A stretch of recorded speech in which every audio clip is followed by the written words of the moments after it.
Tak perlu ke Siam kome untuk makan laksa siam lah buat.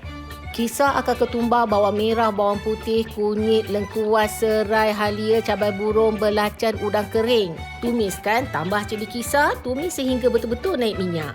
Baru masukkan santan, asam keping, bunga kantan. Tambah sikit air, biarkan santan tu mendidih lama sikit. Masukkan isi ikan yang telah direbus, air rebusan ikan campur air biasa. Daun limau purut, daun kesum, sos ikan, gula melaka, garam, serbuk perasa. Kuah dah menggelegar, kecilkan api, renihkan sehingga kuah tu betul-betul pekat dan rasa sedap. Vermi ada laksa beras jenama Peacock dan Botan sesuai untuk laksa Penang.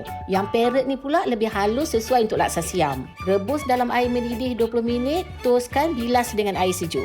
Hidangkan dengan ulam-ulam, dah siap.